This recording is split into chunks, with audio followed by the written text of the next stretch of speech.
Every gambler knows that the secret to surviving, I don't wanna take advice from fools. you always won every time you placed a bet. Money, that's what I want. I'm Joe Duffy, CEO of OffshoreInsiders.com.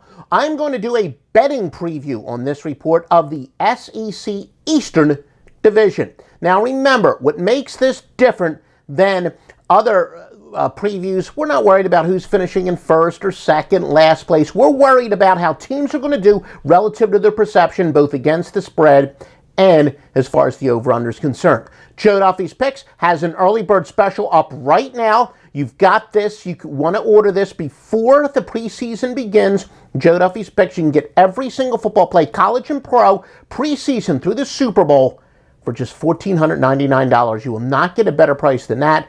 Joe Duffy's Picks exclusively at OffshoreInsiders.com. First of all, from Tennessee. Look, they are everybody's chic team this year. There's no question Butch Davis has done a great building block, but they now face the burden of high expectations for the first time. They're no longer able to sneak up on teams. Quarterback Joshua Dobbs is probably the poster child of going from the hunter to the hunted. Remember, he was a third-string quarterback, and then he rose to a future star. Can he continue that momentum? It is very difficult for overachieving players to continue that into the next year, and overachieving teams. I think Tennessee is going to have a little bit tougher ride than a lot of people expect. They're not going to sneak up on anyone, yes. I understand why a lot of people think that they could be the surprise team, and they are everyone's dark horse team. They do have 17 starters back from a 7-6 team. They do think the experience will improve their offensive line. Their defense could be among the best in the conference. Defensive backs are outstanding. But because they're everyone's chic dark horse, I actually think that in big games, they're going to come up a little bit short. Of course, we make the week-to-week adjustments, but I'm just telling you what my early season notes are. Now, Georgia, we've seen this movie before. Georgia's considered to be a major national contender. Then they'll look like it in certain games. They'll obliterate teams. And then they always find a way to lose a big game. Look for the Bulldogs to be very run-oriented with Nick Chubb, one of the best running backs in the country. Remember, this guy rushed for 1,547 yards despite being a backup running back for the first 5 games behind Todd Gurley. Now, Keith Marshall, he's one of these guys, if he can ever remain healthy. Georgia, they've really been hurt by injuries to skill position players in the past few years. So in defense of Mark Richt, who a lot of people don't think that he is a big game coach, he has really had his share of injuries. If he can ever stay healthy, and especially if Georgia's running backs, they go 3 deep at running back, 3 guys who could theoretically be all-conference performers.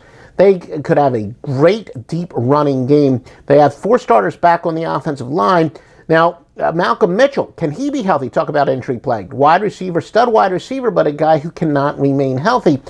For the first time in a long, long time at the University of Georgia, they will enter the season with no true proven quarterback. And I really do think that Georgia's going to be much more run-oriented. Also remember, new defensive coordinator Jeremy Pruitt had a lot of success last year, turned the defense around. That was Georgia's Achilles heel over the past few years. So between the fact that they have what many people believe is one of the best defensive coordinators in the country, and they're going to be much more run-oriented, wouldn't be surprised to see Georgia as a pretty good underplay, especially earlier in the year. And maybe if they really can get their quarterback, because they do have some talent at quarterback, and they said if Mitchell can remain healthy, they don't really have a proven number 2 wide receiver, but again, Rick knows how to recruit. I think as they establish themselves, they could start out as a big under team and maybe start to become a little bit of an over team as the year goes on. Look, Florida, Will Muschamp, he was a second coming of Ron Zook, had that defense wins philosophy. Remember what we always say, if you want to win with defense,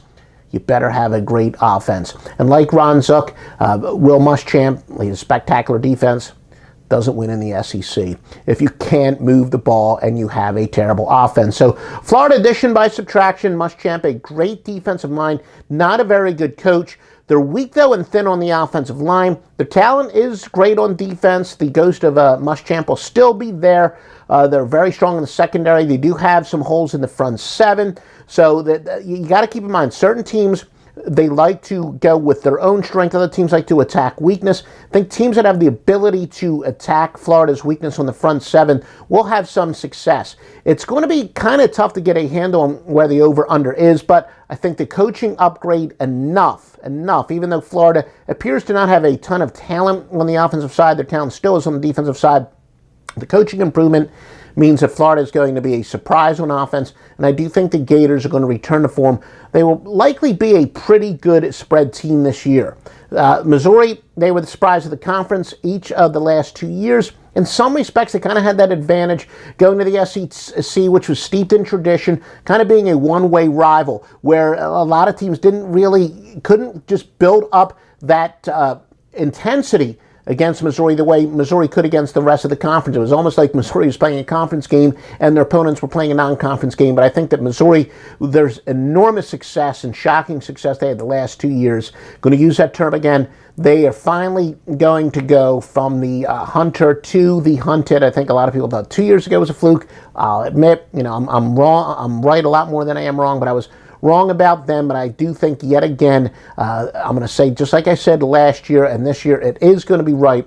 Missouri will be a pretty good go against, but let's not kid ourselves. Gary Pinkel, one of the premier underrated coaches in the country, has proven people wrong, but I do think Missouri, general rule of thumb, going to be a pretty good go against. South Carolina, they lost Dylan Thompson, all-time single-season passing leader. Many question marks on the offensive side, though. John Hogue was brought in to improve a defense, was a disaster last year. Look, South Carolina, just the opposite of Missouri. South Carolina was a big disappointment last year. I think because South Carolina was a big disappointment, they are going to rebound. We expect a little regression to the mean. Remember, as we always say, by definition, regression can mean progression. So I do think South Carolina will be a pleasant surprise spread-wise. Probably, though, more of an under team. Their defense, I think, will definitely improve with some of the coaching changes with Hoke, and their defense really was the biggest underachieving unit, one of the bigger underachieving units in the entire conference. I do think South Carolina, again, just based on the fact that they were not as bad as they showed last year on defense, they will be improved on the defensive side. Kentucky, new offensive coordinator Shannon Dawson is a student of the air raid offense. He's got 2 quality quarterbacks to choose from, 4 starters back on the offensive line. Boone Williams, 1,000-yard rusher. They go 5 deep with some guys who can contribute at wide receiver. This could be a breakout year for Kentucky. Don't think they quite have the depth. I look for Kentucky to get off to a very good start, but they're going to be one of those teams, we see it, especially. Keep an eye on how hot it's going to be late in the year. We have found out that teams like Kentucky that have pretty good frontline talent, but not a lot of depth, especially in the heat of the Southeast, that they tend to wear down. I think Kentucky will start out as a good spread team, probably finish as a bad spread team unless it's a mild season. But do not underestimate the cumulative effect that playing in the SEC sometimes and the heat and humidity can have on a team like Kentucky. And then what happens? They actually recover for the bowls where they enjoy the time off. But we'll talk about the bowls in a couple months. Don't want to get that far ahead of ourselves. Vanderbilt, offensive line, disappointed last year, but they got 4 returning starters. They should improve. Running back Ralph Webb rushed for 912 yards as a freshman. Got a little behind him. I'm just telling you, if Webb is banged up, they lose him, Vanderbilt's going to be in serious trouble. Wide receivers are young but talented. I think they'll be an early under team. The totals will probably drop a little bit just as their passing game and really more accurately the receiving game improves. Maybe start out as an under team and then become an over team as the year goes on. The defensive line is really the strength of their team. Vanderbilt kind of a poor man's Florida, where they're going to really try to stay competitive with defense. They just don't really have quite enough offense to stay in games, and I do think that they could be one of those teams, if you're in the live betting, maybe Vanderbilt will do well in first halves, but I just don't think they can hold on. And I think if you got some live betting and Vanderbilt looks like they're covering by a mile, maybe go with the superior team when they're playing the elite of the SEC and the live betting. You can probably get a good number. Secondary, though, keep in mind they're vulnerable. And I don't know if Vanderbilt's going to be protecting that many leads this year. But again, if Vanderbilt is in the lead with that vulnerable secondary, I think if their opponent has a pretty good passing game, they could be a team to fade on the live line, just as Vanderbilt might be looking like a good bet would be the time to go against them in live lines. Again, Joe Duffy's Picks, whether you want to get it on a weekly basis, a monthly basis, or you can get the early bird special, great bargain. Look, some of you don't know who I am. I know, I assume that most people do. I've been in this business since 1988, full-time on the score phones. Been doing this full-time for a long, long time. I win. I live and breathe this. Top football handicapper in the business. I will win for you. A lot of you have already won for you for years, but those of you who are new to offshoreinsiders.com, welcome aboard. It is the place to go. www.offshoreinsiders.com.